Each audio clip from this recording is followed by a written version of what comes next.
Eu quero te convidar já a abrir sua Bíblia em Filipenses capítulo 2. Queridos, a gente, como a Dani falou, estamos continuando no nosso jejum. Tem sido muito especial. Essa semana, graças a Deus, eu não viajei, eu pude estar quase todos os dias aqui. A gente tem procurado vir todos os dias, ficar até meia-noite.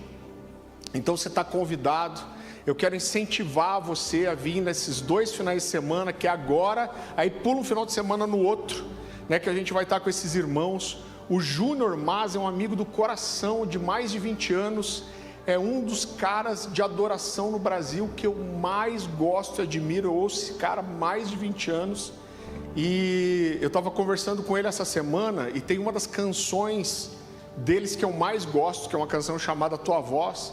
E ele falou: Farley, eu fiz essa canção no espontâneo, no dia que a gente estava naquele retiro tal.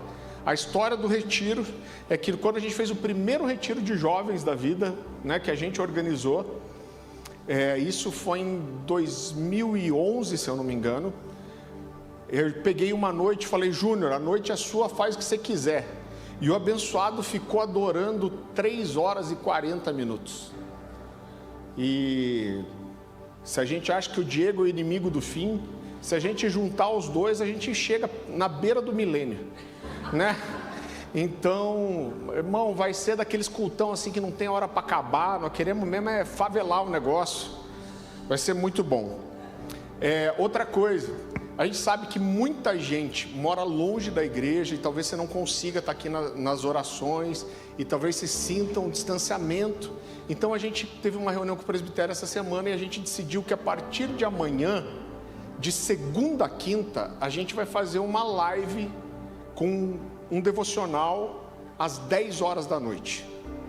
Então a gente quer ali dar uma palavra, compartilhar alguma coisa. Eu tenho pensado em chamar alguns amigos para participarem, claro, tudo envolvendo esse propósito de jejum e oração de 40 dias. Mas, poxa, pastor, eu não consigo vir, eu estudo. Então você vai poder acompanhar a live. A gente quer orar com você, quer compartilhar uma palavra, falar das impressões que a gente tem sentido, e eu tenho certeza que vai ser muito bom. Antes da gente ler o texto, hoje de manhã eu deixei para falar dos livros no final, e o troço virou de cabeça para baixo, eu não consegui nem falar dos livros, mas você vai entender porque que eu estou falando desse livro. Irmão, esse aqui é um dos livros mais fundamentais para a gente como igreja. É um livro do Asher Trader, que é nosso... Hoje, na verdade, quem está liderando a Tikkun Global é o Ariel, que esteve aqui com a gente, mas o Asher é a liderança profética da Tikkun hoje, e é o livro Relacionamentos de Aliança. Esse livro é indispensável. Se essa aqui é a sua casa, se você entende que Jesus te trouxe para cá, você precisa ler esse material. Amém? E eu gostaria de fazer uma outra indicação que muita gente me pergunta. Irmão, eu vou confessar para você, eu sempre tive preconceito com livros devocionais, porque normalmente é ruim para cacilda, Estou sendo bem sincero. E esse livro aqui me fez mudar a imagem desses livros devocionais. É um livro do Bob Sorg, que é um cara que a gente ama aqui, A gente já indicou vários livros dele. E esse livro, se eu não me engano, são 48 devocionais. Só que isso aqui, gente, é ouro. Você lê um devocional desse na semana, você fica a semana inteira ruminando, meditando naquilo. Então, você quer um devocional para te ajudar no teu tempo com Deus, para te inspirar? Cara, isso aqui é sensacional. Eu tenho outro que eu indico, que é aquele do Richard Foster. Eu acho que é o... Me ajuda a lembrar, Diego, você lembra? Aquele que eu te dei? Alguma coisa da alma, não é? Santuário da Alma. Esse livro é sensacional também. Então são vários devocionais ali, selecionados pelo Richard Foster. Eu acho que a gente não tem mais aqui, eu já tive, mas é um livro chato de achar. Mas esse livro é incrível, para você fazer com a sua esposa, com a sua família. Obrigado, Arédia. Sabe, alguém precisava lembrar, gente? Amém? Filipenses, capítulo 2, a partir do versículo 1. A palavra do Senhor diz assim: Se há, pois, alguma exortação em Cristo, alguma consolação de amor, alguma comunhão do Espírito, se há entranháveis afetos e misericórdias, completai a minha alegria, de modo que penseis a mesma coisa, tenhais o mesmo amor, sejais unidos de alma, tendo o mesmo sentimento. Nada façais por partidarismo ou vanglória, mas por humildade, considerando cada um os outros superiores a si mesmo.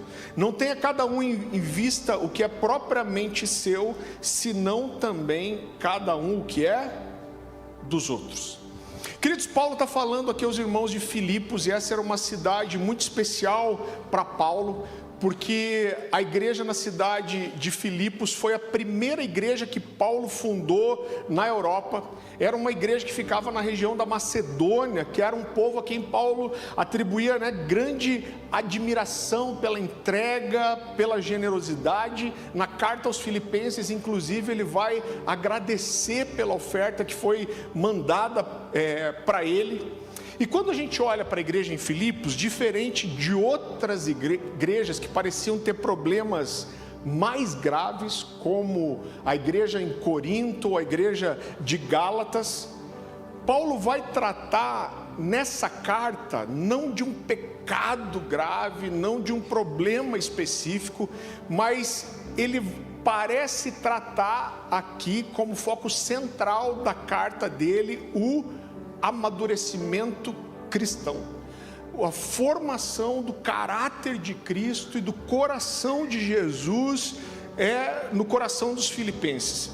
Então é muito interessante, já no capítulo 3, Paulo vai dizer, ele fala sobre esse amadurecimento, e ele fala assim: eu não julgo já ter alcançado, mas uma coisa eu faço, prossigo em direção ao alvo. Então Paulo fala desse processo constante de amadurecimento, e ele evidencia nesse processo, como caminho desse processo de amadurecimento e de formação de Cristo em nós, duas coisas em especial. Em primeiro lugar, o compromisso com Deus, e em segundo lugar, o nosso compromisso uns com os outros.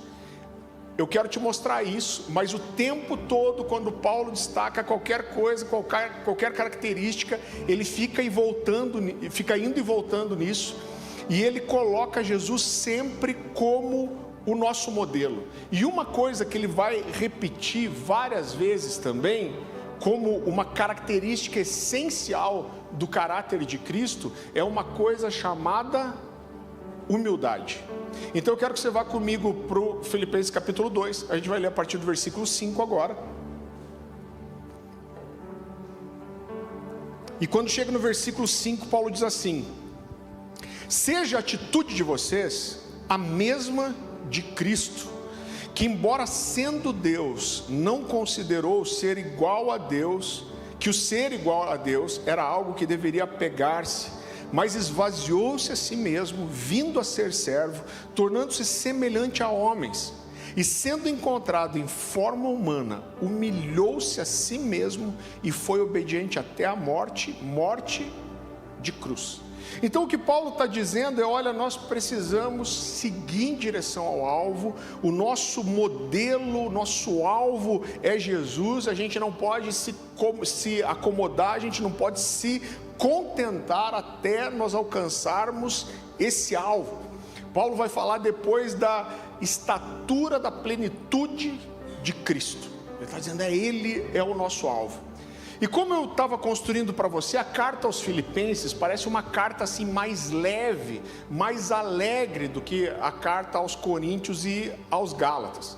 Quando a gente olha o contexto dessas igrejas, o contexto da igreja da Galácia parecia assim desesperador, né? Corinto tinha vários problemas de ordem moral, sexual, mas quando a gente olha para Filipos, o problema que existia ali parece ser um problema de relacionamento. Então a Bíblia não traz detalhes muito claros sobre isso, né? Mas havia um problema de divisão, de falta de unidade. E a Bíblia vai mostrar para nós que esse problema, ele estava centralizado, ou partia, ou tinha como exemplo, uma rixa entre duas mulheres chamadas Evôdia e Síntique. Então eu quero que você vá comigo para Filipenses capítulo 4.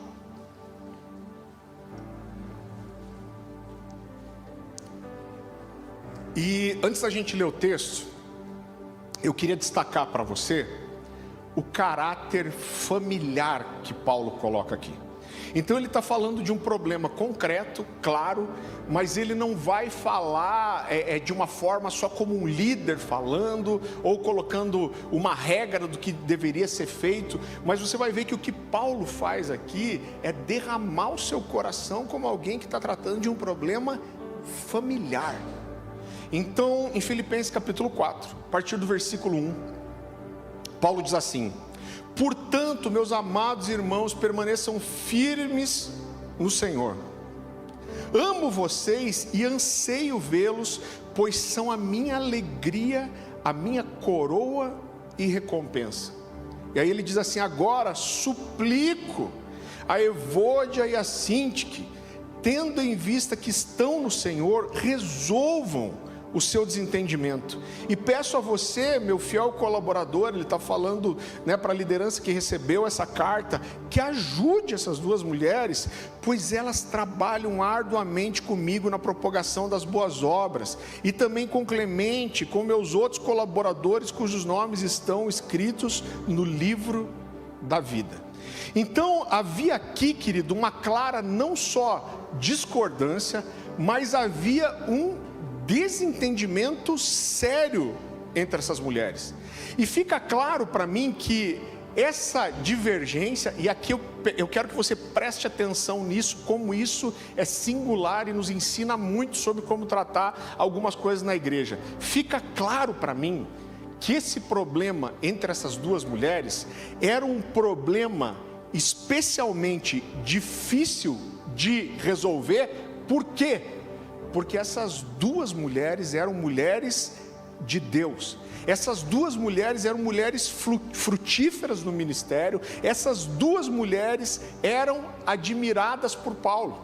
Agora, qual é o problema disso? É porque muitas vezes acontecem divergências na igreja e você tem um lado ruim e um lado bom. Você tem um lado errado e um lado certo. Mas eu, como pastor, posso dizer para você que muitas vezes você vai encontrar pessoas de Deus, que têm o coração em Deus, que são servos do Senhor, que são fiéis, mas um problema sério acontece.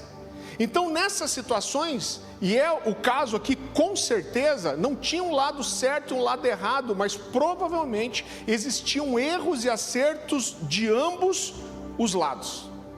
Então eram duas mulheres de Deus, as duas eram mulheres comprometidas, eram mulheres fiéis, mas que não conseguiam se entender, e logicamente Paulo está apontando que isso era errado.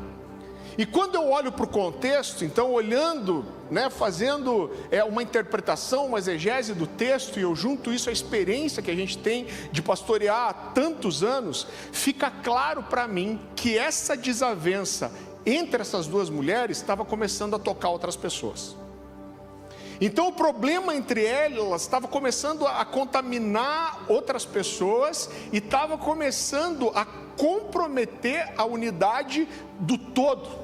Então é bem possível, irmãos, que isso estava dividindo o povo, e existiam grupos que estavam do lado de Síntique e outros de Evôdia. Por quê? Porque normalmente quando a gente tem uma questão com alguém, a gente começa a sangrar isso, normalmente a gente sangra dentro da nossa ótica, e a gente tem uma tendência de ver só o erro do outro e não o nosso.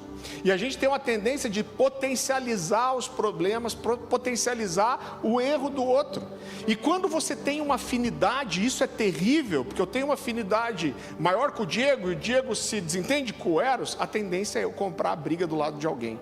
Então eu olho para tudo isso e parece claro para mim que isso estava começando a contaminar a igreja, e as pessoas estavam começando a tomar partido de um lado e de outro.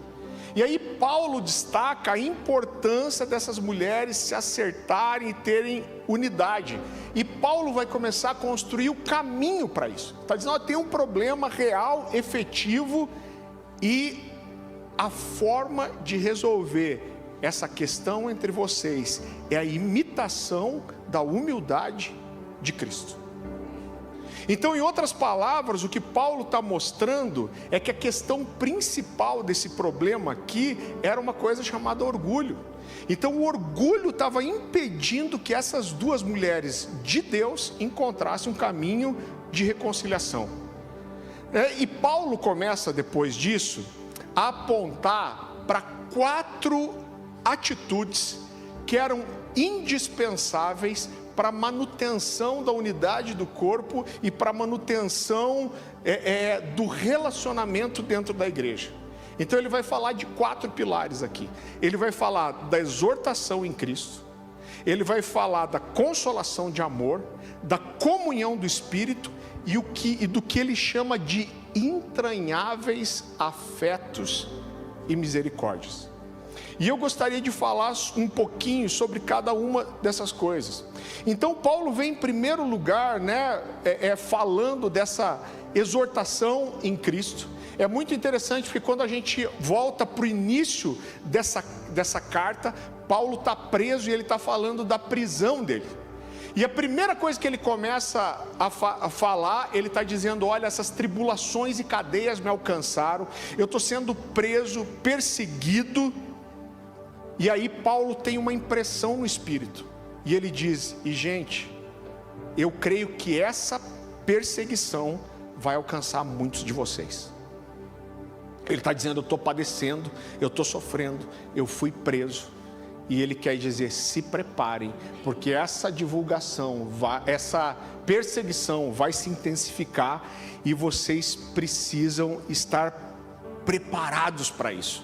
E ele fala sobre eles lutarem juntos pelo Evangelho. Você não precisa abrir, mas no versículo 29, Paulo vai dizer assim, pois vos foi concedida a graça de padecerdes por Cristo e não somente crerdes nele. Então ele está dizendo, eu sei que vocês creem, mas tem uma graça vindo.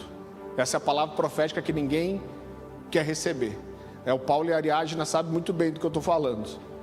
Ele está dizendo, gente, a perseguição vai chegar.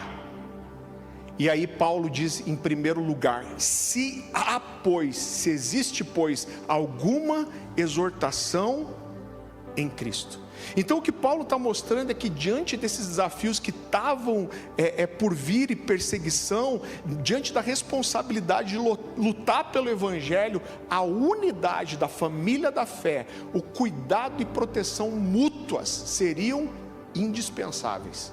O que ele está dizendo, em outras palavras, é o seguinte, vocês não conseguem estar juntos nem em tempo de paz, quando a perseguição vier, vocês vão ser completamente espalhados. É isso que Paulo está construindo. A palavra exortação, ela fala de consolo, de encorajamento. Às vezes a gente tem uma imagem errada sobre essa expressão, mas ela fala justamente disso, de consolar, de trazer coragem. Então o que Paulo está dizendo aqui é, diante de um risco real e iminente de cadeia de tribulação, para que a unidade seja mantida e vocês permaneçam seguindo em direção ao alvo, prosseguindo e se tornarem parecidos com Jesus, precisa haver entre vocês o consolo e o encorajamento mútuo. Vocês precisam estar unidos. Eu sempre falei aqui que Paulo usa diversas vezes expressões como mutuamente, uns aos outros. Irmãos, eu fui fazer uma pesquisa e eu fiquei assustado. Nas cartas de Paulo usa 160 vezes expressões como mútuo ou mutualidade ou uns aos outros. 160 vezes. E mais uma vez Paulo usa Jesus como referência aqui, porque ele vai dizer, se há alguma exortação em Cristo. Então ele está dizendo, olha, essa unidade que nós temos e que nós precisamos ter, ela não é uma unidade só por afinidade, ela não é uma unidade porque a gente tem amizade, ela não é uma unidade só necessária, ela não é uma unidade por conveniência, ela não é uma unidade só para se ter algum benefício, mas o que ele está dizendo é o seguinte: na nossa amizade, no nosso relacionamento existe um elemento espiritual. Por quê? Porque nós somos o corpo místico de Cristo. O que Paulo está dizendo, a gente não está unido só em torno de um ideal, unidos em torno de uma visão política, filosófica, mas o que Paulo está dizendo é, gente, nós estamos unidos em torno de uma pessoa. É uma pessoa que nos faz estarmos unidos. A gente está unido e está junto, e o motivo é porque nós estamos unidos com uma pessoa. E ele diz: o consolo e o encorajamento promovem essa unidade do corpo de Cristo. Cristo é formado em nós pelo convívio com o corpo. Então olha só, gente, Paulo vai falar tanto desse processo de aperfeiçoamento e de santificação, e não existe como nenhum crente viver esse processo de aperfeiçoamento, de santificação, da formação do caráter em Cristo em nós, sem ter comunhão com a igreja. Por quê? Porque são justamente as relações que nos santificam. Se eu não me engano, foi Lutero que disse, eu não lembro quantos anos ele fala, mas ele tem uma frase que é mais ou menos assim: 5 anos de casamento me santificaram mais do que uma vida inteira de monastério. Por quê? Porque nós somos aperfeiçoados justamente nos conflitos uns com os outros. É porque é na relação que o nosso orgulho, que a nossa vaidade, que o nosso egoísmo, que a nossa ira, que tudo isso vem à tona e aparece. Então, queridos, é muito fácil. Eu cresci dentro da igreja, quantas vezes eu vi a mesma história, o cara que era diácono na igreja, que era não sei o que, o cara parecia Jesus na igreja, mas em casa ele era o Satanás. Por quê? Porque não existe convívio, e ser crente dentro da igreja é fácil, mas quando a gente começa a misturar a vida, quando a gente começa a misturar os relacionamentos e entrar um na vida do outro, aquilo que a gente é de verdade aparece, as nossas debilidades, o nosso pecado, o nosso egoísmo, o nosso orgulho, tudo isso sai para fora no meio das relações, e é justamente esse convívio com o corpo que nos santifica. Então, para que a gente se torne parecidos com Jesus, a gente precisa da carne e o sangue de Jesus aonde? Na comunhão. A gente pode espiritualizar isso, e você pode achar que você se fechar no lugar, como os eremitas fizeram, você vai ser tocado pelo Espírito Santo e você vai ser santificado, e existe essa parte de você se fechar, procurar em Deus e ser confrontado, mas a verdade é que a manutenção do corpo e a santificação é feita pelo próprio corpo. A verdade é que o Espírito usa os nossos irmãos para nos confrontarem e santificarem. Por quê? Porque a mutualidade é importante. E inclusive é por isso, querido, que a vida da igreja nunca pode estar centralizada nos pastores. Então existe uma coisa, eu tenho visto isso cada vez mais acontecer, nós entendemos que nós somos colaboradores nesse processo. Agora, o confronto, a exortação mútua entre os irmãos, nunca vai ser substituída pelo papel pastoral. Então, eu estava conversando com uma pessoa que veio aqui para a igreja, algum tempo atrás, e ele estava dizendo: olha, pastor, na igreja que eu congregava, só os pastores podiam dar aconselhamento. Ninguém podia atender, ninguém podia aconselhar. Por quê? Porque isso aí era um papel só dos pastores. Qual era a desculpa? A gente tem um zelo, porque a pessoa pode dar um conselho que não faz sentido, porque a pessoa não pode falar em nome da igreja. Agora, o que essas pessoas fazem é que em nome de um zelo, eles matam e arrancam da igreja aquilo que faz parte da essência do que é essa igreja. Então eu digo para você que você falar, olha, vocês não podem sentar aqui e se aconselhar uns com os outros, você tem o conselho de mim que sou líder. Isso não é só errado, mas isso é diabólico, porque isso mata a essência da igreja, irmão.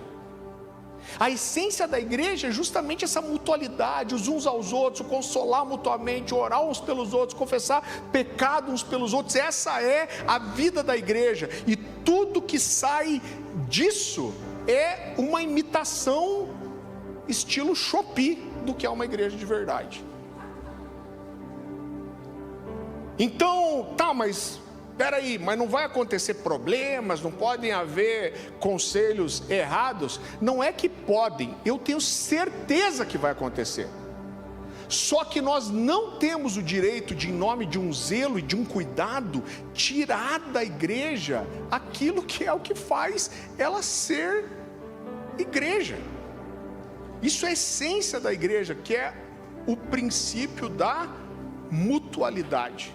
Provérbios 11:14 vai dizer: na multidão de conselheiros há sabedoria.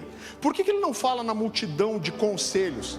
Porque, queridos, quando a gente olha para a Bíblia, e toda vez que a Bíblia vai falar de um conselheiro, ela vai falar normalmente de alguém que está numa estatura de maturidade, de conhecimento, de experiência, que essa pessoa pode ser considerada um conselheiro. Agora a Bíblia vai dizer que a sabedoria está na multidão de conselheiros. Por que a Bíblia está dizendo isso? Porque ela está querendo dizer o seguinte, que mesmo entre aqueles que são maduros, experientes, espirituais, a ponto de serem considerados conselheiros, vai haver divergência. Então ela está dizendo: junta os maduros, junta os sábios, junta os conselheiros e põe eles para conversar sobre alguma coisa. Vai ter um monte de divergência, mas o resultado dessas diferenças é uma coisa chamada sabedoria. Por quê? Porque nós dependemos uns dos outros. Então a igreja precisa ter essa vida comum, diária, que é dividida. Mais uma vez, qualquer coisa fora disso é uma imitação barata. Então, se nós estamos em Cristo, essa vida de Jesus precisa correr de nós uns para os outros. É a vida de Jesus circulando no corpo de Cristo. Por isso a ceia representa isso. A gente entende, a Bíblia fala isso claramente, que quando nós nos tornamos participantes da ceia, nós nos tornamos participantes de um só corpo, de um só sangue. Então, dos dois sacramentos que Jesus deixou para a igreja, só que é o batismo e a ceia, na ceia nós estamos dizendo para os nossos irmãos: quando a gente ceia junto, a gente está dizendo: você é sangue do meu sangue, você é carne da minha carne. A gente está unido na mesma vida, no mesmo sangue. O sangue que corre em mim, corre em você. E quando nós estamos vivos, essa vida, ela corre e circula em nós. Quando eu sento com você para te ouvir, para derramar sobre você, eu estou dividindo da vida de Jesus em mim com você, e eu estou recebendo da vida de Jesus em você, em mim. Isso é o corpo. A mesma vida, a mesma carne e o sangue de Jesus estão em nós. Em segundo lugar, Paulo vai falar da consolação de amor. E Paulo aprofunda essa mutualidade do consolo, e ele aponta mais uma vez para o modelo de Cristo, e ele fala do amor. Então o que Paulo está fazendo aqui é fazer com que o amor se torne normativo. Ele está dizendo: o amor precisa ser a regra de todas as coisas. O que ele está dizendo é que o amor é a peneira que prova as nossas motivações, se elas devem ser aprovadas ou desaprovadas. O que Paulo está dizendo é: pega todas as suas motivações e passa por essa peneira do amor. O que ficar, você joga fora. Ela é a prova de que a sua motivação é correta, né? Jesus disse que o cumprimento de toda a lei se resume a 2 mandamentos. Vamos ler esse texto? Vá comigo para Mateus capítulo 22.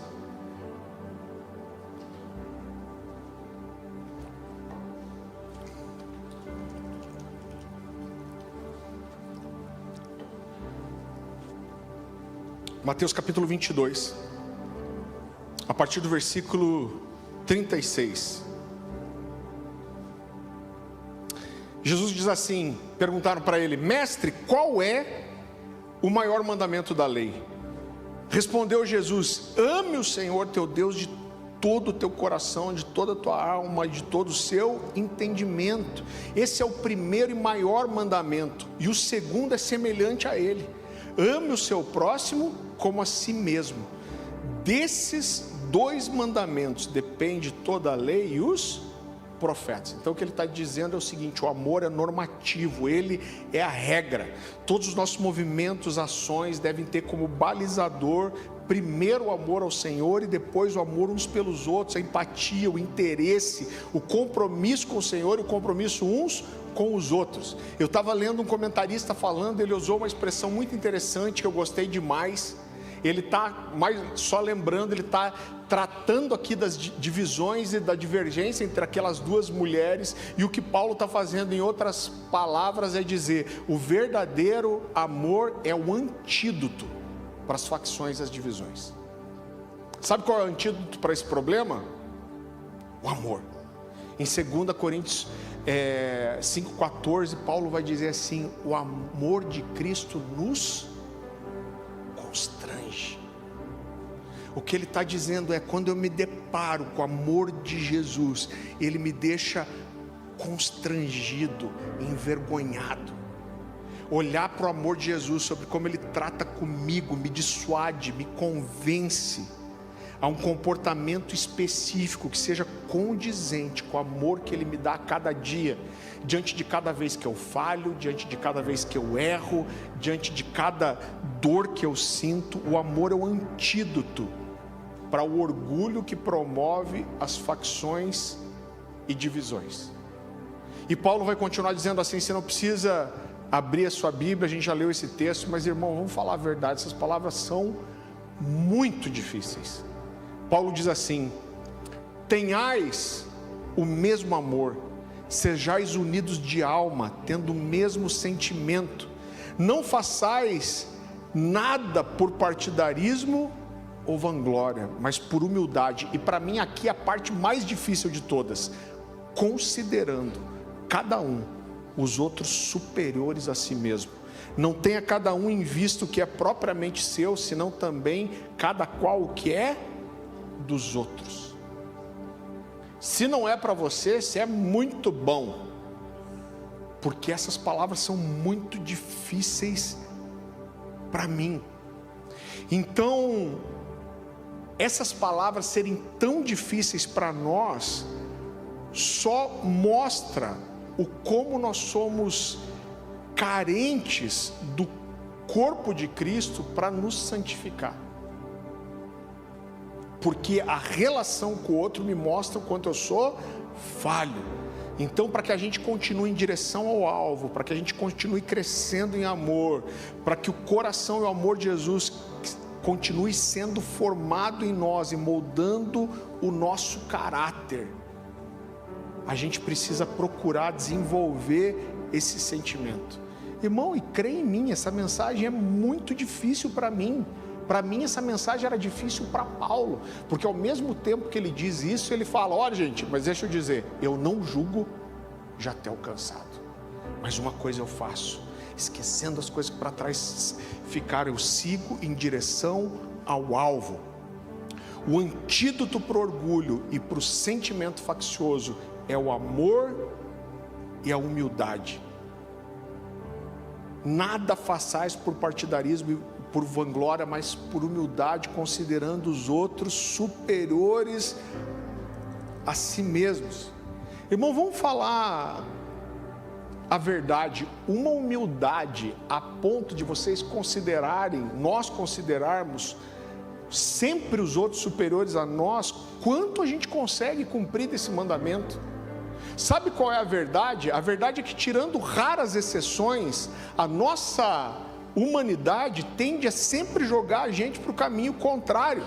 Talvez na sua vida você tenha algumas exceções, então algumas pessoas no mundo que você pode contar na mão, quando vai falar de gente que você se relaciona, isso é menor ainda, talvez você não consiga nem contar ninguém, mas no geral, todas as pessoas, a gente tem 1, 2, 3, 5 pessoas para quem a gente atribui uma grande admiração e a gente considera essas pessoas maiores do que nós, mas em relação à imensa maioria, a gente não consegue se sentir assim.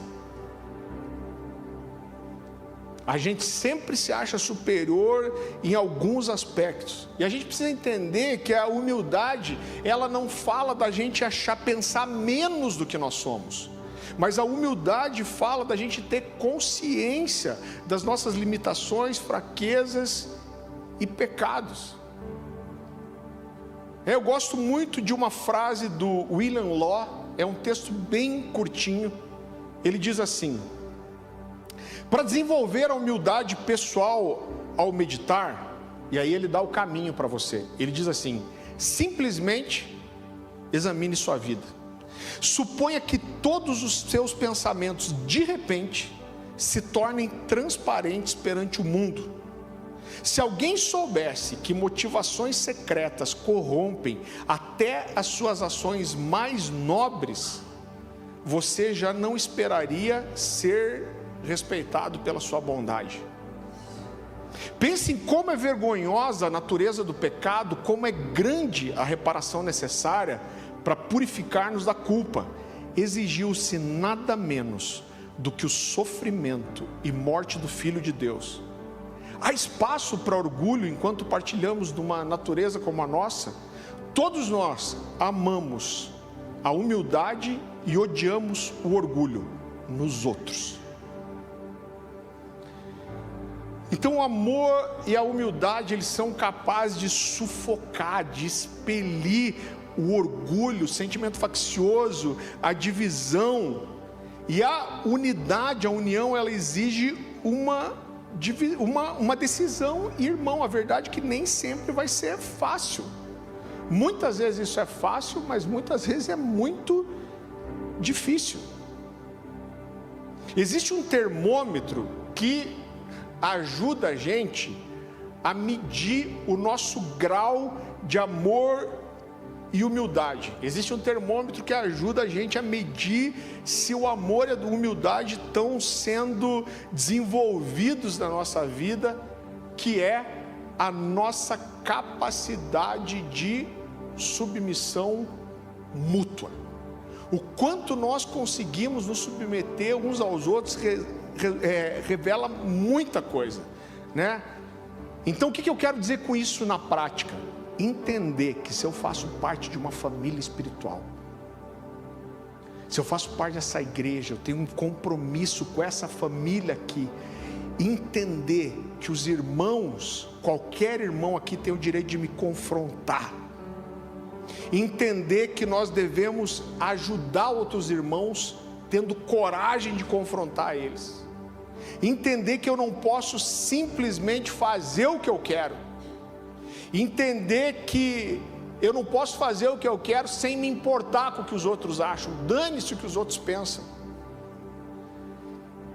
entender que eu não posso simplesmente escolher não prestar contas para ninguém, que eu não tenho o direito de deixar de me envolver com a vida das pessoas a ponto de interferir na vida delas, entender que eu não posso simplesmente não me importar, não ligar para a opinião dos outros, não dar espaço para que qualquer pessoa venha e possa apontar o dedo para a minha cara e dizer: você está errado. Não, eu me resolvo com Deus, é para Ele que eu confesso, é para Ele que eu presto contas, Deus é meu discipulador. A sujeição mútua é uma das provas, irmãos, de que a gente tem inclusive temor ao Senhor. Por quê? Porque muitas pessoas vão dizer assim: não, eu me submeto a Deus, eu faço parte da igreja de Jesus. Agora Efésios 5, 21, Paulo vai dizer assim: sujeitem-se uns aos outros no temor de Cristo. Ele está dizendo: se eu tenho temor de Cristo, esse temor de Cristo vai fazer eu me submeter aos outros. Por que a gente se submete uns aos outros? Porque nós tememos o Senhor. É muito triste porque a gente teve tantas histórias ruins aí nos últimos 2 anos com o Mike Bickle, o cara lá da FAI.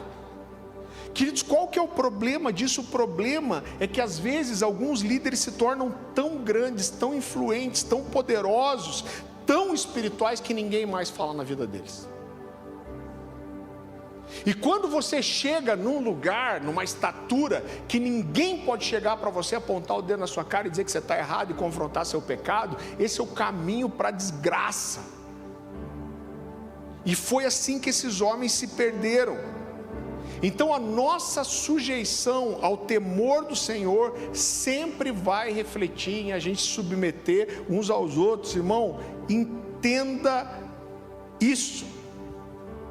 Se você quer ser um crente de verdade, se você quer ser igreja de verdade, você precisa abrir sua vida, você precisa estar disposto a falar do que você não quer, você precisa ser afiado, confrontado, e muitas vezes por irmãos que têm uma caminhada de fé menor do que a sua, menos experiência que você, menos título que você. Irmão, se a gente perder isso, eu costumo dizer para os pastores aqui, gente, a gente nunca pode deixar o nosso coração chegar a um lugar de acreditar que pode ter alguém que não está num nível de nos confrontar. Sabe como a gente percebe isso bem e a imaturidade? Eu vejo, querido, a dificuldade que algumas pessoas que chegam na igreja têm para se submeter a uma liderança de grupo pequeno de igreja nas casas.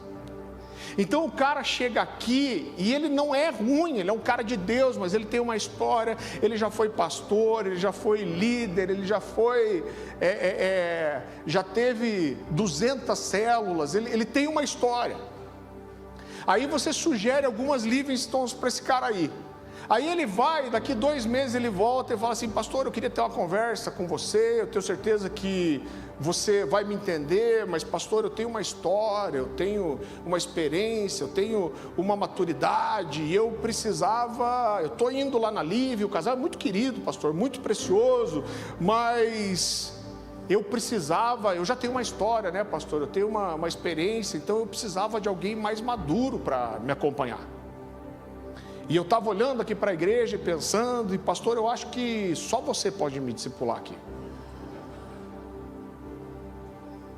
Então, em outras palavras, o que esse cara está dizendo é o seguinte: pastor, eu até tentei, mas a verdade é que eu sou bom demais para essas pessoas. Pastor, eu sou maduro demais, eu sou experiente demais para me colocar debaixo dessas pessoas, pastor. Por que, irmão? Isso é só orgulho e imaturidade. Por quê? Porque a mutualidade, ela está no princípio. Agora, eu estou dizendo que você não pode ir para uma living onde a liderança é muito menos experiente, capacitada, habilitada do que você. Não estou dizendo isso, isso pode acontecer. Mas o que eu estou dizendo também é que quando você dispõe o seu coração para se submeter a isso, irmão, o princípio vai te servir do mesmo jeito. Sabe por que quando eu gosto de dar esse exemplo? Quando eu cheguei na comunidade Alcance em 2007, eu falei, eu estou aqui, eu escolhi estar nessa igreja aqui. Irmão, eu já tinha livro publicado, eu já pregava nas igrejas, eu tinha uma história, eu já tinha liderado jovens, não era pastor ainda, mas aí a gente morava aqui pertinho da onde a gente mora, e eu vi que tinha uma célula aqui do lado do terminal de Santa Felicidade. Eu falei, cara, vamos lá. E quando a gente chegou, a célula era a gente e o casal que liderava. Só que eu fui para lá, irmão, com todo o meu coração. Depois outras pessoas chegaram. Eu lembro o dia que o cara descobriu que eu já pregava em alguns lugares e tinha livro escrito. Mas esse cara ficou constrangido, falou, pelo amor de Deus, como que eu vou falar aqui na célula? Eu falei, cara, nada a ver. Irmão, eu abri minha vida para ele. Eu me expus para ele.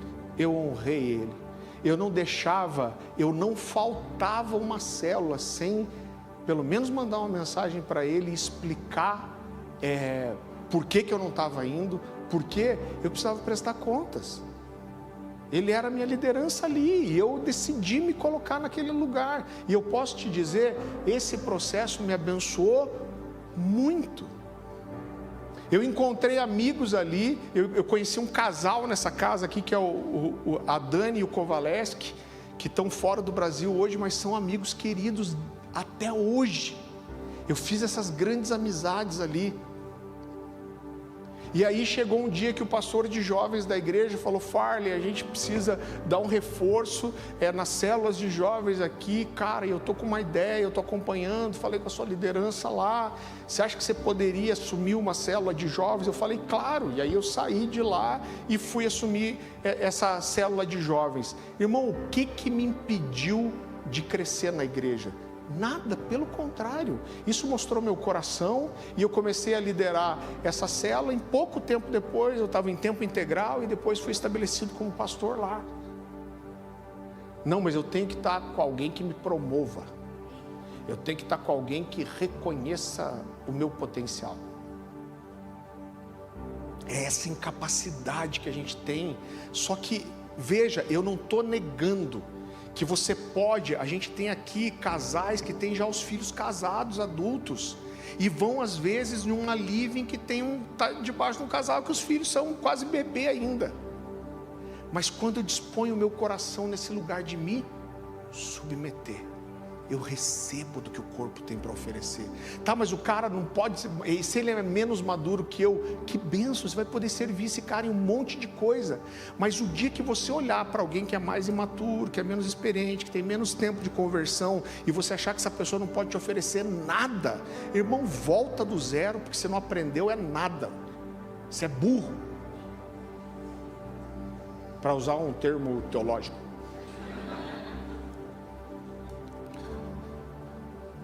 Por quê? Porque é esse movimento. Quando eu tenho alguém disposto a me servir com a vida dele, e eu tenho a disposição de me submeter, cara, Deus está ali, e vai acontecer, e o Espírito vai falar, e coisas do Senhor vão acontecer nesse lugar.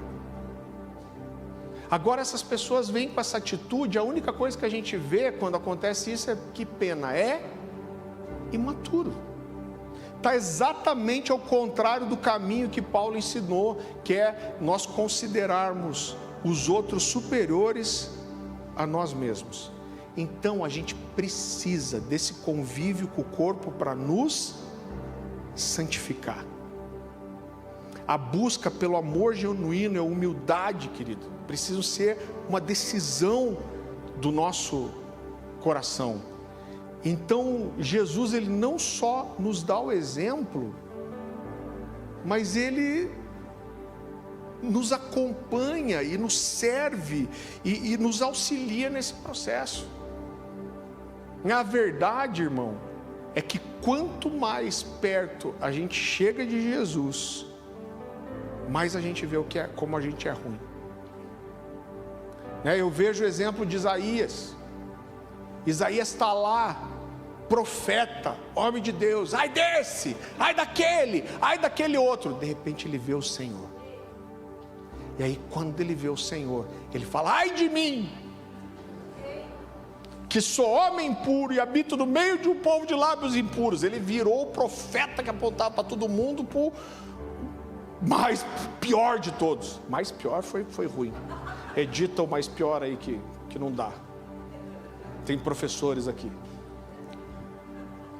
Mas, irmão, é engraçado o texto, não é? Ai desse, ai daquele. Os meus olhos viram o Senhor. Ai de mim, sou homem de lábios impuros que habita no meio de um povo de impuros lábios. E os meus olhos viram o Rei. Então, queridos, a gente tem falado sobre isso. Uma das coisas que a gente tem destacado nesse jejum, a gente bateu muito nisso. O jejum não muda Deus, o jejum muda eu. Porque quanto mais perto eu chego de Jesus, eu consigo ver o quanto eu sou ruim. Isaías estava se comparando com as pessoas com quem ele confrontava.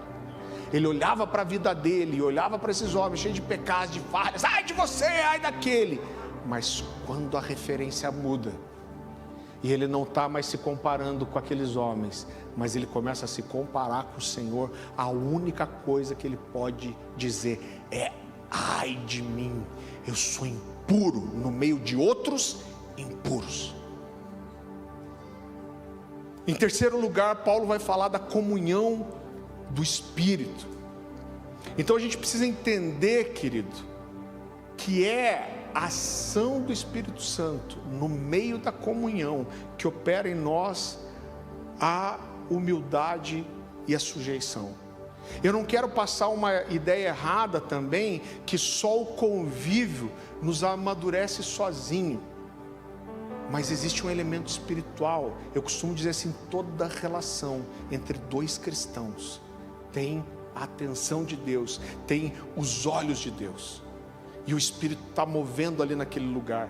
Gálatas 5:22, você não precisa abrir, vai falar do fruto do Espírito.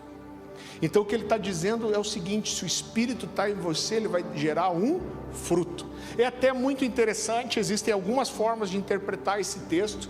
Então alguns expositores vão dizer que tudo isso engloba um único fruto. Então ele está dizendo: então se você tem o fruto do Espírito, você tem todas essas coisas aqui. Existem outros comentaristas que vão dizer assim: não, o que ele está dizendo é que o fruto do Espírito é amor, porque ele começa dizendo: o fruto do Espírito é amor, e ele está dizendo: se você tem amor, você vai ter todas as coisas. Agora, independente de qualquer forma que a gente tente interpretar esse texto, o que Paulo está mostrando aos Gálatas é: o Espírito está em você, então o fruto dele estar em você é amor, alegria, paz, paciência, amabilidade, bondade, fidelidade, mansidão e domínio próprio. E contra essas coisas não há lei. Então existe uma comunhão no Espírito Santo que não é gerada só pelo ensino, só pela estratégia, só pela força, só pela decisão. Existe uma unidade que é promovida pelo Espírito Santo. Por quê? Porque há um só corpo e um só Espírito. A Bíblia fala de um só Espírito e uma só fé. Nós estamos unidos pelo mesmo Espírito. E em quarto e último lugar, e eu amo essa expressão, Paulo vai falar dos entranháveis afetos e misericórdias. Então essa expressão é muito interessante, porque ela fala justamente disso. Ela fala de algo que é profundo, que vem das entranhas. Ele fala os entranháveis afetos e misericórdias. A palavra grega aqui, que é traduzida como entranháveis, é uma palavra engraçada até, que é splanknon, né? E ela fala das entranhas, das vísceras. Então, na verdade, ela vai, esse splanknon, ela vai falar de tudo, do que envolve intestino, coração, pulmão, todos esses órgãos que formam as vísceras. Por quê? Porque dentro do pensamento aqui, não só judaico, mas grego da época também, do primeiro século, eles acreditavam que o centro das emoções não era o coração só, mas que o centro das emoções eram as entranhas. Por quê? Porque ele vai dizer assim: alguma coisa que mexe com o seu interior, ela vai mexer com todas as suas entranhas. Por quê? Porque o seu coração dispara, você fica ofegante. Algumas pessoas, diante de uma situação grande que toca o seu interior, pode levar você a vomitar, o intestino trabalha, a barriga solta. Então ele está dizendo: aquilo que vem de dentro, são os sentimentos entranháveis. Então ele está dizendo: olha, todas as nossas emoções, elas precisam ser profundas, elas precisam ser, o nosso sentimento em relação às coisas, elas precisam ser profundas.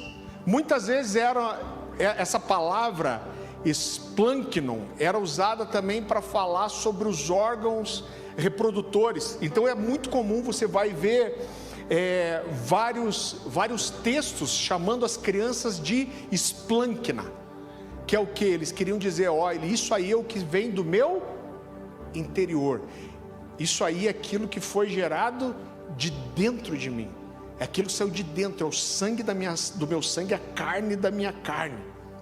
Então você vai ver, querido, na Bíblia, e uma forma da gente entender o texto bíblico é ver as várias formas que essa expressão é aplicada. Então essa expressão splanknon fala muitas vezes de sentimentos que são intensos, né? Então fala de paixão, de desejo, de amor, dos sentimentos mais intensos que você pode ter. Seria como, eu estou entranhando isso. E é muito precioso, porque o que Paulo vai fazer agora, eu quero só construir para que você entenda a profundidade disso. Como eu falei, Paulo está o tempo inteiro falando do princípio e apontando para Jesus como referência. Quando Paulo escolhe usar essa expressão splanknon, por que ele escolhe usar? Porque várias vezes nos evangelhos, quando é falado das emoções de Jesus, eles usam splanknon. Então ele está pegando as palavras que usavam para se referir aos sentimentos de Jesus e está aplicando para o povo. Ele está dizendo, é esse tipo de sentimento que você tem que ter.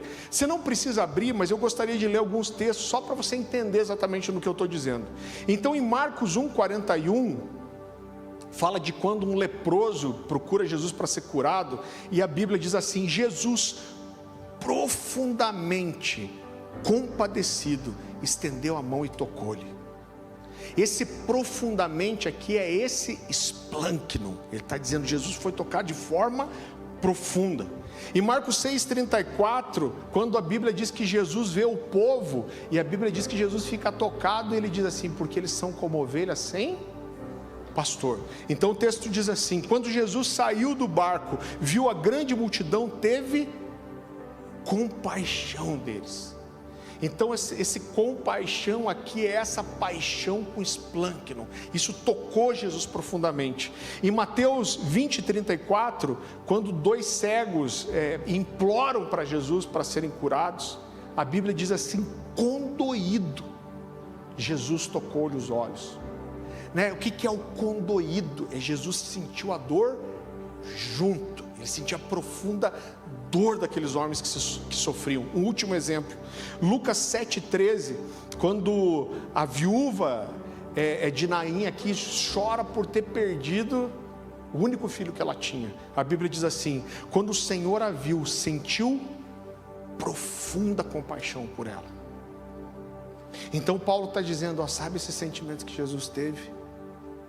É isso que a gente precisa ter em relação aos nossos irmãos.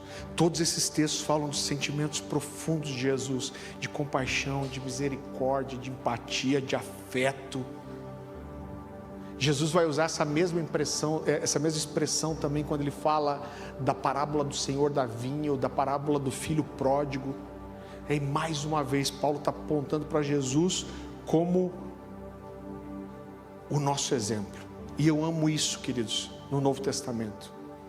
Porque apesar do Antigo Testamento apontar para algumas emoções de Deus, que aponta sim, mas quando Deus vem se revelar na figura de Jesus, Jesus aparece como esse Deus que chora. O Deus que quando chegam para ele falam, seu amigo Lázaro morreu, ele chora. Vai apresentar o Espírito Santo como aquele que tem ciúme de nós.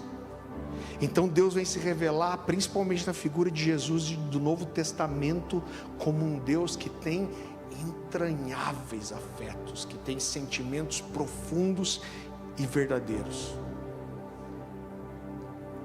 E queridos, para fechar tudo isso, Paulo inicia partindo de um problema que era a divisão e a facção que partia daquelas duas mulheres e estavam tocando a igreja e podiam comprometer toda a unidade do corpo.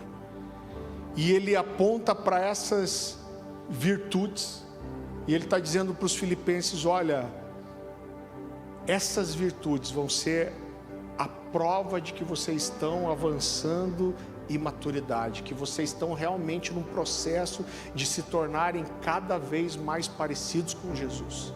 Então quando começar a aparecer no meio de vocês consolação, amor, comunhão, misericórdia, perdão, humildade, afetos verdadeiros, entranháveis, cheios de coração, de sentimento, isso é a marca que vocês estão amadurecendo o profundo sentimento de vocês uns pelos outros. Irmão, eu amo isso. Porque mais uma vez Paulo não está falando só de liderar, ele não está falando de uma estratégia de crescimento, de produzir, mas ele está falando de uma relação sentimental, que envolve o coração, que envolve sentimento. Logo no início da carta aos Filipenses, ele está mostrando, ele está falando: olha, a relação que eu tenho com vocês não é uma relação administrativa, ela é uma relação emocional. E eu vejo que o que Paulo faz é expor para eles as suas entranhas. Vá comigo para Filipenses 1.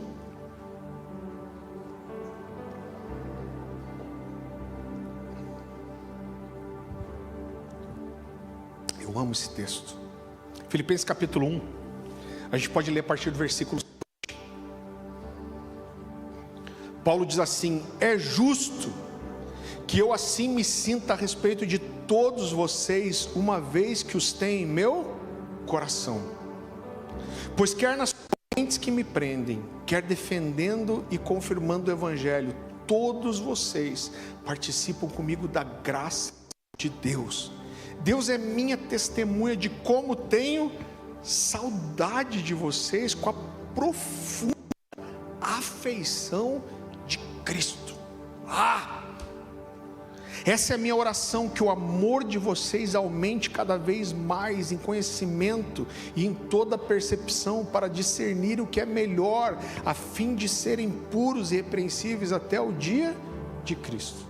No versículo 6, Paulo vai começar dizendo assim: estou convencido de que aquele que começou a boa obra em vocês vai completá-la até o dia de Cristo. Ele está dizendo: eu creio que Jesus vai completar a obra. Vocês vão amar mais e divergir menos. Vocês vão amar mais e brigar menos. Vocês vão amar mais e se importar menos. Vocês vão se envolver mais um com a vida do outro. Vocês vão ter mais compaixão, mais afeto, mais empatia, mais disposição da comunhão. E para finalizar, em Filipenses 2:2, vai um pouquinho para frente, Paulo diz assim: completem a minha alegria, tendo o mesmo modo de pensar, o mesmo amor, um só espírito e uma só atitude. Então deixa só eu reparar um erro aqui. A mesma Bíblia que diz que a gente deve ter todos a mesma forma de pensar, ela vai dizer que na multidão de conselhos há sabedoria. Por quê, irmão? Porque o que Paulo está construindo aqui não é sobre a gente pensar todos a mesma coisa a respeito das coisas pequenas, periféricas ao Evangelho, mas sobre a gente ter o mesmo pensamento e o mesmo sentimento em relação ao macro.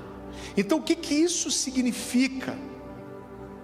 Significa que é importante a gente ter discordância de percepção, de ênfase, de vontade. A gente não precisa pensar igual sobre todas as coisas, irmão. Nem com a esposa, que a gente tem o mais profunda aliança, relação, unidade, sendo uma só carne, a gente concorda com tudo. Eu não concordo com tudo, nem comigo mesmo.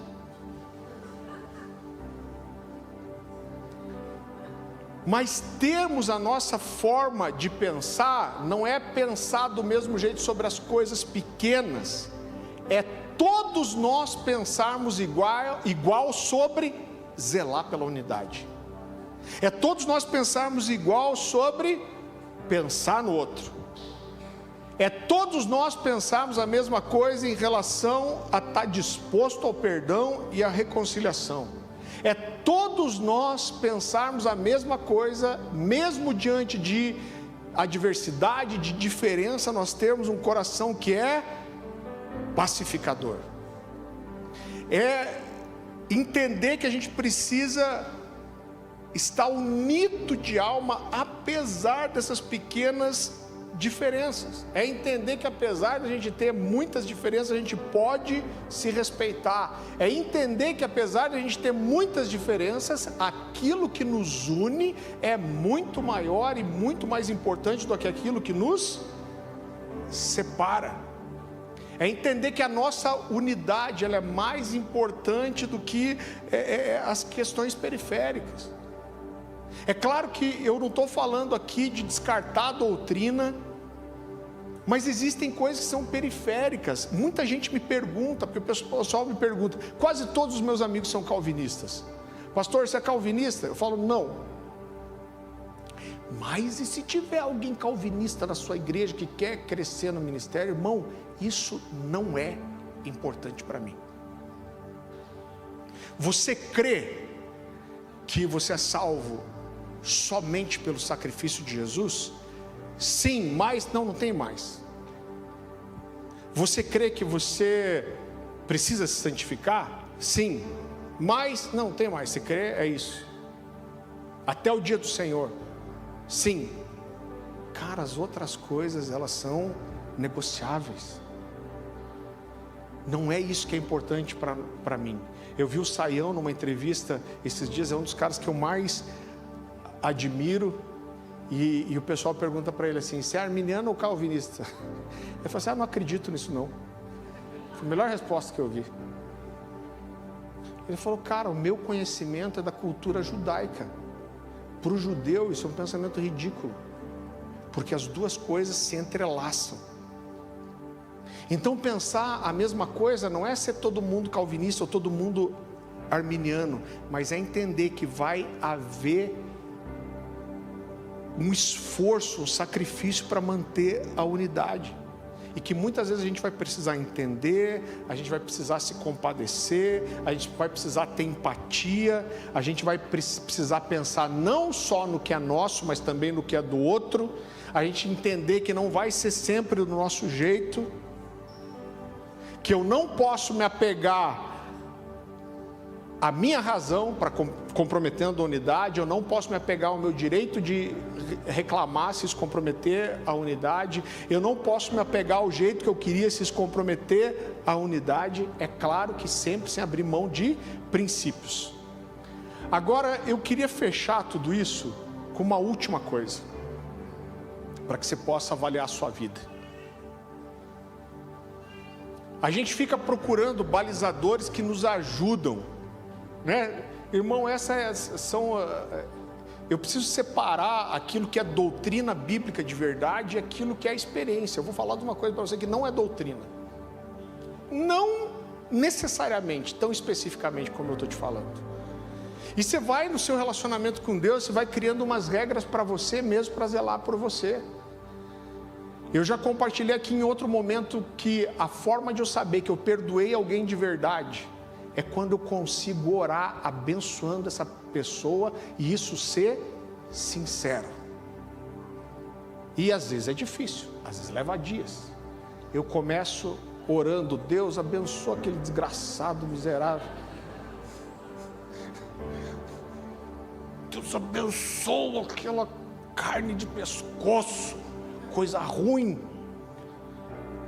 Mas vai chegar um dia que eu vou falar, Deus abençoa esse irmão, que a mesma misericórdia que o Senhor estende para mim, que ele possa receber uma misericórdia dobrada.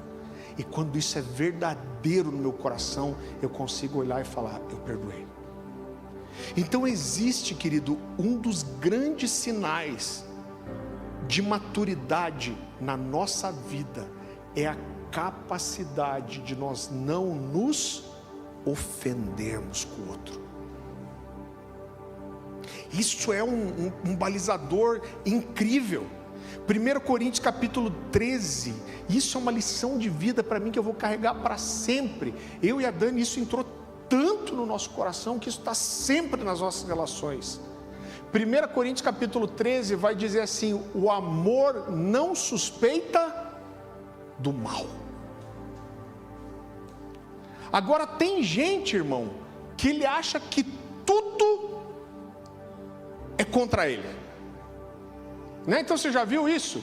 Gente, tem gente, e vamos falar uma coisa, que geração dela, irmão, que tudo ofende, tudo machuca, tudo é para ele. Fizeram um comentário e eu sei que queriam me cutucar. Eu passei no corredor, não sei quem estava rindo, eu sei que estava rindo de mim. As pessoas falaram um negócio, você pregou um negócio, você estava querendo falar comigo. Eu falo, Cacilda, você é muito importante, né? Porque todo mundo, o mundo inteiro gira em torno de você e de te ofender.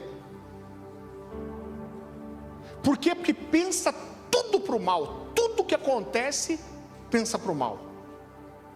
Agora, eu quero dar uma honra, porque o pastor Luciano ensinou isso para a gente de um jeito. Ele falava assim: Farley, o amor não suspeita do mal. Então ele fala, cara, não pensa o mal, pensa sempre o bem.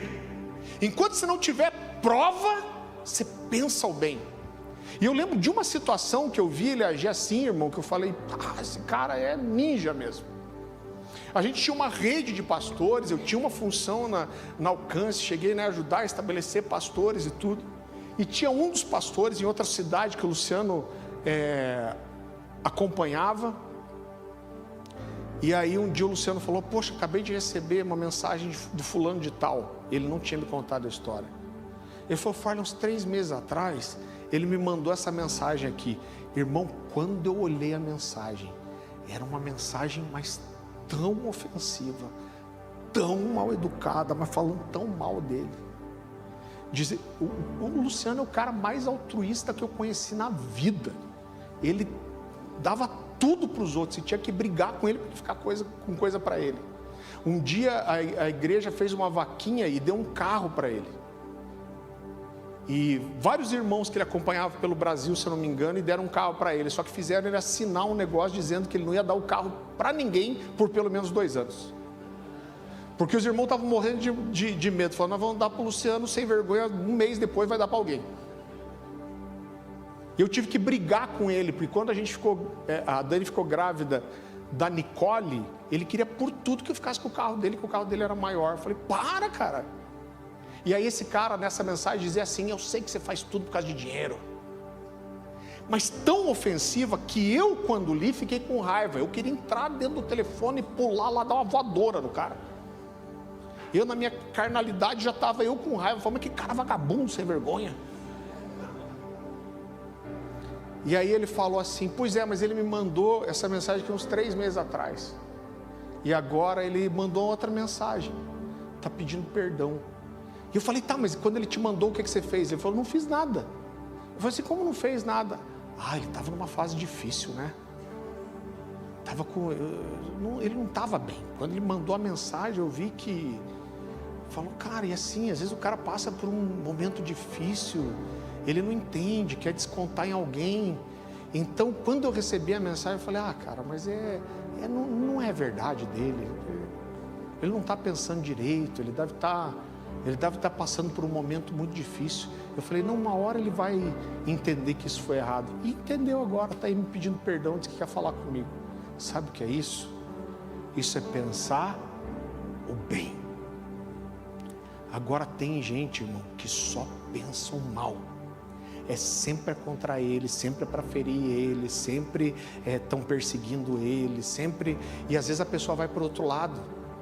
Aí ela acha assim, não me perseguem, porque tem um negócio que a pessoa entra numa autocomiseração. Eu sou coitado, ninguém me aceita, ninguém me quer, as pessoas riem de mim, todo mundo está contra mim. E tem outro cara que alia outra coisa com isso ainda, que é o orgulho.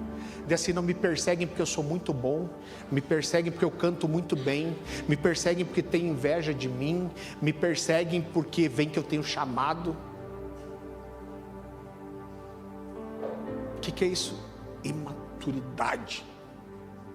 Uma das maiores provas de que a gente está amadurecendo de verdade é a capacidade de não se ofender. E as pessoas às vezes perdem muito, comprometem muito da sua vida. Por quê? Porque ficam ofendidas, porque não conseguem olhar olho no olho e resolver, porque são melindrosas, porque ficam guardando sentimento ruim, porque vem tudo como ofensa, porque preferem pegar uma ofensa que fizeram para ela e contar para um monte de gente, menos ir falar com quem ofendeu. Imaturidade emocional, imaturidade espiritual. E as pessoas se ferem e se tornam amargas, se tornam, acabam se isolando, carregada de justiça própria, de raiz de amargura. No fim das coisas são o que, queridos? São pessoas imaturas, porque elas conseguem perceber o problema em todo mundo menos nelas.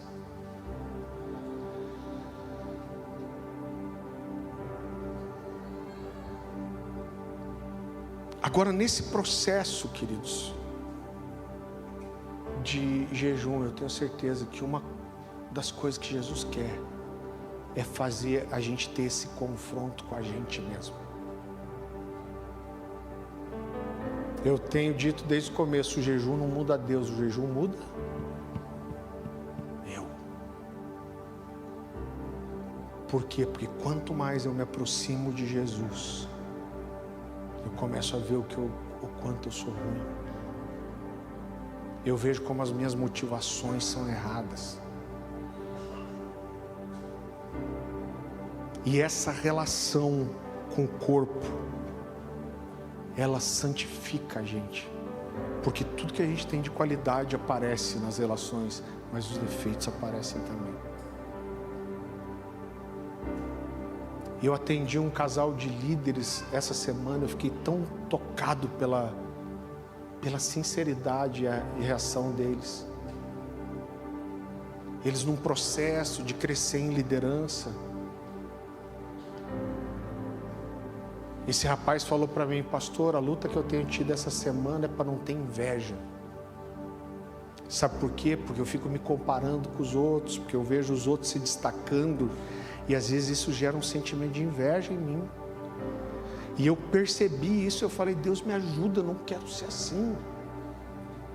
Deus, como que eu posso não me alegrar com o crescimento e o reconhecimento do outro? Deus me ajuda a não ser assim. Irmão, quantas vezes eu passei por isso? Eu falei: Deus, por que eu sou eu?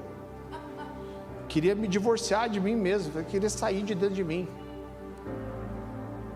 Mas quando você se depara com isso e você consegue levar isso diante do Senhor, fala: Deus, me ajuda, porque eu estou aqui me esforçando e estou dizendo que eu amo o Senhor, que eu vou gastar minha vida para você, mas agora olhando aqui para dentro eu estou vendo que o que eu quero mesmo é construir alguma coisa para mim. E a relação do corpo acaba trazendo todas essas coisas à tona, para um lugar visível. Mas Jesus está mexendo com a gente. Quero que você abaixe sua cabeça, feche seus olhos. Quero pedir para o Galerani vir aqui.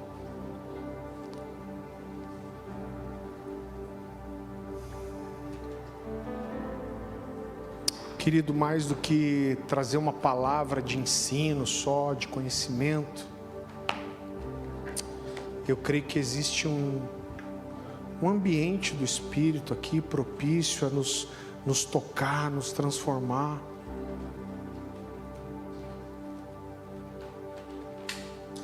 Eu digo, o primeiro a ser confrontado por essa mensagem sou eu mesmo. Essa mensagem me mói, esses textos me envergonham, me confrontam, me deixam sem chão.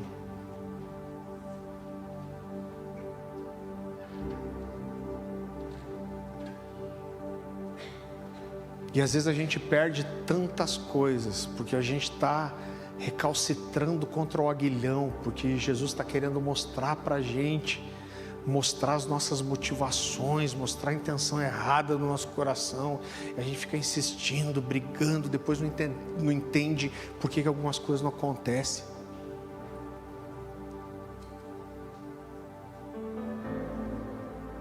Eu não vou fazer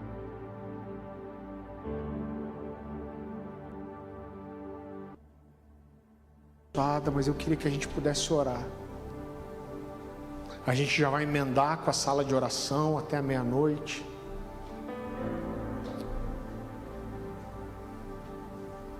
Mas talvez o Espírito Santo está falando com você e está mostrando a realidade do seu coração, sabe?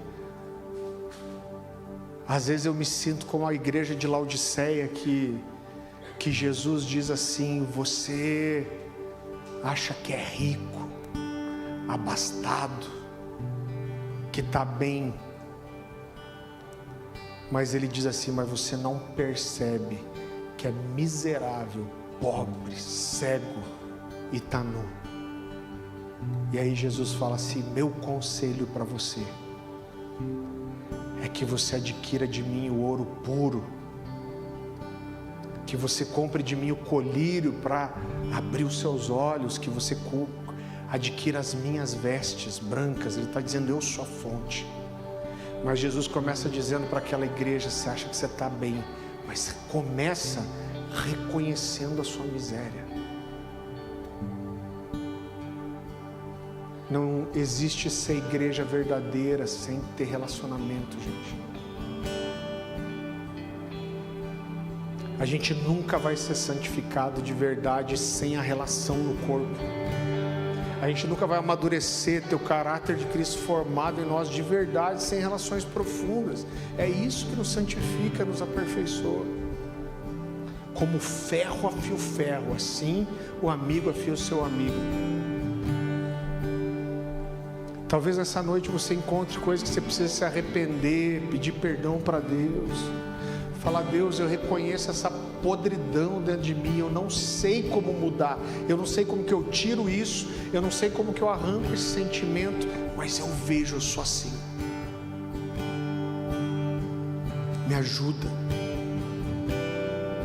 Eu quero te dar liberdade, talvez como uma forma de dar uma resposta para Deus. Se quer sair do seu lugar, vir aqui para frente, se entregar. Talvez você queira levantar, talvez você queira ajoelhar na sua cadeira. Como eu disse, a partir daqui a gente está encerrando, mas eu quero te dar, como a gente continua até meia-noite, eu quero te dar toda a liberdade para que você possa dar a sua resposta para aquilo que o Espírito Santo está ministrando no seu coração. Ah, Jesus, forma o seu caráter em nós, Senhor. Nos ajuda, Jesus, nos ajuda, Jesus. Nos ajude, Jesus.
Desejam, és o mais belo, és o mais belo.